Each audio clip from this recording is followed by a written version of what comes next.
زاریات کے اندر اللہ تبارک و تعالیٰ نے ارشاد فرمایا وَمَا خَلَقْتُ الْجِنَّ وَالْإِنسَ إِلَّا لِيَعْبُدُونَ، کہ میں نے، اللہ تعالیٰ کہتا ہے کہ جن و انس کو محض اس لیے پیدا کیا تاکہ وہ میری عبادت کر سکیں۔ تو میرے بھائیوں یاد رکھو، میرے اور آپ کی زندگی کا مقصد ہے اللہ کی بندگی، اللہ کی عبادت۔ اللہ نے جو شریعت نازل کی ہے اس شریعت کے اوپر چلنا اور اس شریعت کو فالو کرنا، یہ میرے اور آپ کی زندگی کا سب سے عظیم مقصد ہے، یہ میری اور آپ کی پیدائش کا سب سے عظیم مقصد ہے۔ اور یقین مانو میری اور آپ کی کامیابی اور کامرانی اسی میں ہے۔ میری اور آپ کے لیے سب سے بڑا کمال اور کارنامہ یہ ہے کہ میری اور آپ کی زندگی رب کی بندگی میں گزر جائے۔ اب مائک پر فضیلت الشیخ محمد مرتضی سلطان جامعی وفدہ اللہ آپ تشریف لائیں اور اپنے خطاب سے ہم سامعین کو مستفید فرمائیں۔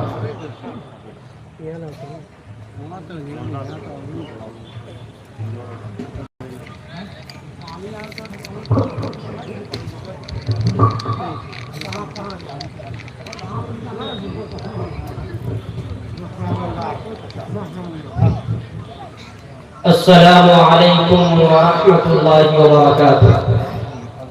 الحمدللہ رب العالمین والصلاة والسلام على اشرف الانبیاء والمرسلین وعلى آلہ وصحبہ اجمعین وعلى من تبعهم بإحسان إلى يوم الدين، أما بعد، أعوذ بالله من الشيطان الرجيم، بسم الله الرحمن الرحيم، وما خلقنا السماء والأرض وما بينهما باطلا ذلك ظن الذين كفروا۔ معزز علماء کرام، محترم سامعین، بزرگان دین، ملت اسلامیہ کے نوجوانوں، عزیز بچوں اور پردہ نشین خواتین اسلام، ابھی میں نے آپ کے سامنے قرآن مجید کی ایک آیت کی تلاوت کی ہے۔ میں اپنی گفتگو کو آگے بڑھانے سے پہلے اس اجلاس میں جتنے بھی سامعین حضرات آئے ہیں ان سے ادباً گزارش کرتا ہوں کہ براہ کرم آپ اسٹیج کے نیچے آ جائیں۔ آپ ہی کے لیے یہ اسٹیج سجائی گئی ہے، آپ کے لیے کرسیاں انتظار کر رہی ہیں۔ ادھر ادھر گھوم پھر کر کے وقت کو ضائع کرنا کسی بھی صورت میں ہمارے اور آپ کے لیے درست نہیں ہوگا۔ اس لیے آپ حضرات یہاں جس مقصد کے لیے آئے ہیں اس مقصد کی طرف آگے بڑھیے۔ اور آج میں آپ کے سامنے جس موضوع پر گفتگو کرنے جا رہا ہوں اس کا تعلق بھی مقصد سے ہے۔ ہماری زندگی کا مقصد کیا ہے، ہماری زندگی کا نصب العین کیا ہے، اللہ تعالیٰ نے ہمیں کیوں پیدا کیا ہے، اللہ تعالیٰ نے ہمیں کیوں اس دنیا میں بھیجا، ہماری زندگی کا ٹارگٹ کیا ہے، ہماری زندگی کا گول کیا ہے۔ میرے محترم بھائیوں، ایک بات یاد رکھو، اللہ تبارک و تعالیٰ نے ہم انسانوں کو عبث اور بیکار نہیں پیدا کیا ہے۔ یہ کائنات اور اس کائنات میں موجود تمام مخلوقات، یہ آسمان، یہ زمین، یہ سورج، یہ چاند، یہ ستارے، یہ سیارے، یہ ندیاں، یہ جنگلات، یہ نباتات، یہ جمادات، یہ ان کی پیدائش کا ایک اہم مقصد ہے۔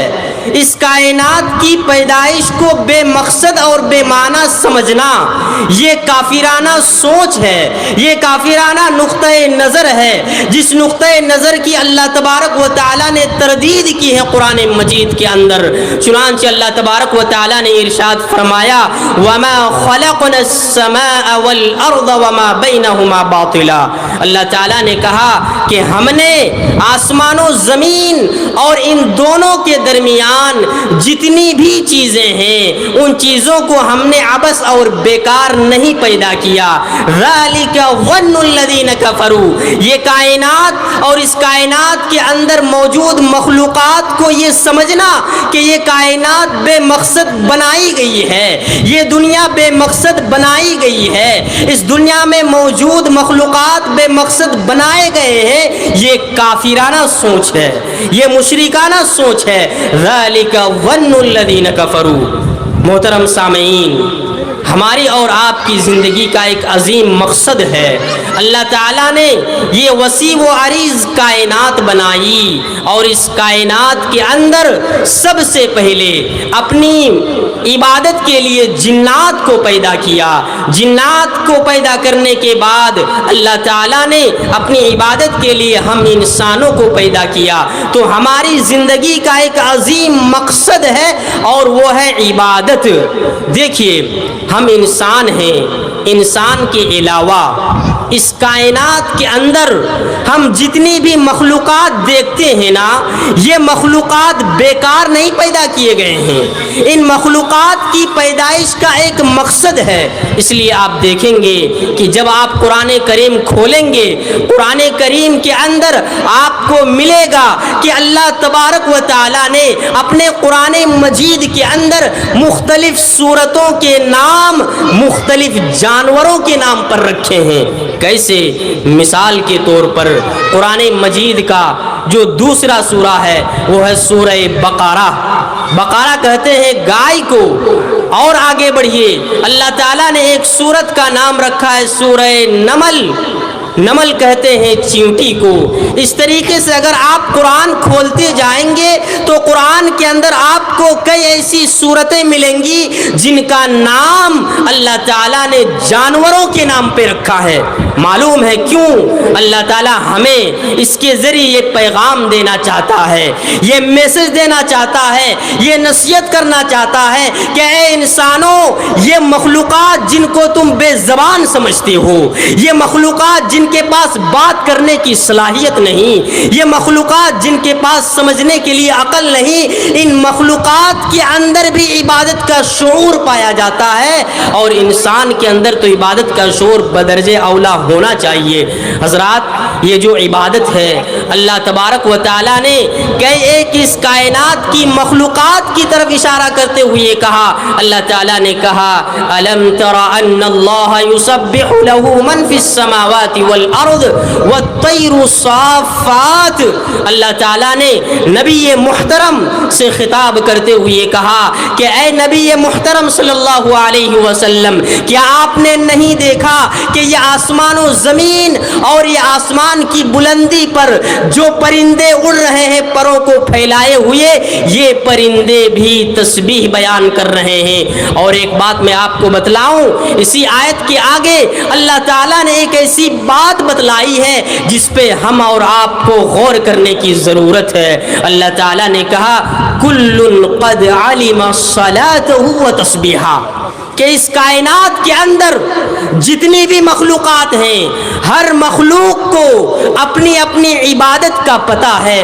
کل قد علم صلاته وتسبیحہ، ہر مخلوق کو یہ بات معلوم ہے کہ اس کے لیے نماز ہے، ہر مخلوق کو یہ بات معلوم ہے کہ اس کے لیے تسبیح ہے۔ تو میرے محترم بھائیوں، انسانوں کے علاوہ اس کائنات کے اندر یہ جو بے زبان جانور ہم دیکھتے ہیں، ان بے زبان جانوروں کو بھی پتا ہے کہ اللہ تعالیٰ نے ہمیں نماز کے لیے پیدا کیا ہے، اللہ تعالیٰ نے ہمیں اس کی تسبیح و تحمید کے لیے پیدا کیا ہے۔ یہ الگ بات ہے کہ ہم اور آپ ان بے زبان مخلوقات کی عبادت کو نہیں سمجھ سکتے ہیں، ہم اور آپ ان مخلوقات کے نماز پڑھنے کے طریقے کو نہیں سمجھ سکتے ہیں، ہم اور آپ ان مخلوقات کے تسبیح کرنے کے انداز کو نہیں سمجھ سکتے ہیں۔ اس لیے تو اللہ تعالیٰ نے کہا کہ یہ جو مخلوقات ہیں وَلَكِن لَا تَفْقَهُونَ تَسْبِيحَهُمْ، کہ اے انسانوں، یہ جو مخلوقات ہیں نا، بے زبان جانور ہیں، ان مخلوقات کی تسبیح کو تم نہیں سمجھ سکتے۔ تو میرے محترم بھائیوں، کہنے کا مطلب یہ ہے کہ اس کائنات کے اندر جتنی بھی مخلوقات ہیں وہ تمام مخلوقات اللہ کی عبادت اور تسبیح میں لگی ہوئی ہیں۔ اسی لیے مثال کے طور پر اللہ تعالی ہمارے سامنے کبھی کبھار ایسی چیزیں دکھا دیتا ہے جس سے ہم اور آپ سمجھ سکیں کہ یہ مخلوقات بھی اللہ کی عبادت کر رہی ہے۔ کیسے؟ مثال کے طور پر آسٹریلیا کے اندر ایک شہر ہے سڈنی کی جنگلات میں ایک درخت ہے، اور وہ درخت اس حالت میں ہے جیسے انسان رکوع کر رہا ہو، اور سب سے بڑی بات یہ ہے کہ اس درخت کا رخ کعبۃ اللہ کی طرف ہے، اور سب سے بڑی بات یہ ہے کہ اس درخت کا رخ کعبۃ اللہ کی طرف ہے۔ اسی لیے ابن مسعود رضی اللہ تعالی عنہ صحیح بخاری کی روایت میں کہتے ہیں کہ ہم نبی صلی اللہ علیہ وسلم کے ساتھ ایک مرتبہ کھانا کھا رہے تھے، اتنے میں ہم نے سنا کہ ہم جو کھانا کھا رہے تھے ان کھانے کے دانوں کی تسبیح ہمیں سنائی دی۔ ہم جو چاول استعمال کر رہے تھے، جو ہم کھا رہے تھے، ہم نے سنا کہ ان کھانے کے دانوں سے تسبیح کی آواز آ رہی ہے۔ تو اللہ تعالیٰ نے معجزانہ طور پر یہ کبھی کبھار دکھا دیتا ہے کہ یہ بے زبان جانور بھی اللہ کی عبادت کرتے ہیں۔ تو حضرات، خلاصہ کلام یہ ہے کہ اللہ تبارک و تعالیٰ نے ہم اور آپ کو اپنی بندگی کے لیے پیدا کیا ہے، اپنی عبادت کے لیے پیدا کیا ہے۔ سورہ زاریات کے اندر اللہ تبارک و تعالیٰ نے ارشاد فرمایا وَمَا خَلَقْتُ الْجِنَّ وَالْإِنسَ إِلَّا لِيَعْبُدُونَ، کہ میں نے، اللہ تعالیٰ کہتا ہے کہ جن و انس کو محض اس لیے پیدا کیا تاکہ وہ میری عبادت کر سکیں۔ تو میرے بھائیوں، یاد رکھو، میرے اور آپ کی زندگی کا مقصد ہے اللہ کی بندگی، اللہ کی عبادت۔ اللہ نے جو شریعت نازل کی ہے اس شریعت کے اوپر چلنا اور اس شریعت کو فالو کرنا، یہ میری اور آپ کی زندگی کا سب سے عظیم مقصد ہے، یہ میری اور آپ کی پیدائش کا سب سے عظیم مقصد ہے۔ اور یقین مانو، میری اور آپ کی کامیابی اور کامرانی اسی میں ہے۔ میرے اور آپ کے لیے سب سے بڑا کمال اور کارنامہ یہ ہے کہ میری اور آپ کی زندگی رب کی بندگی میں گزر جائے، میرے اور آپ کی زندگی کے ایک ایک لمحات اللہ کی بندگی میں گزر جائے، صبح شام دن رات ہماری زندگی کا ہر سیکنڈ اللہ کی عبادت میں گزرے، یہی ہماری زندگی کا مقصد ہے۔ اور اگر ہم اپنی زندگی کو عبادت میں نہیں لگائیں گے تو پھر ہمارے لیے دنیا میں بھی خسارہ ہے اور آخرت میں بھی خسارہ ہے۔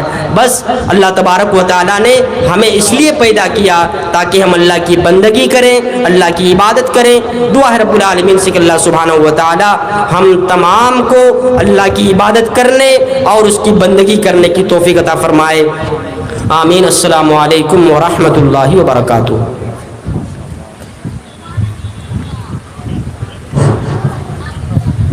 ماشاءاللہ، ابھی آپ جو تقریر سن رہے تھے نہایت عمدہ اور بہترین انداز میں خطاب فرما رہے تھے فضیلت الشیخ محمد مرتضیٰ سلطان جامعی، امام و خطیب برمپلی فرقہ آندھرا پردیش۔ آپ کا انداز خطاب بڑا ہی نرالا تھا۔ اللہ تعالیٰ شیخ محترم کے علم میں عمل میں برکت عطا فرمائے، آمین یا رب العالمین۔ حضرات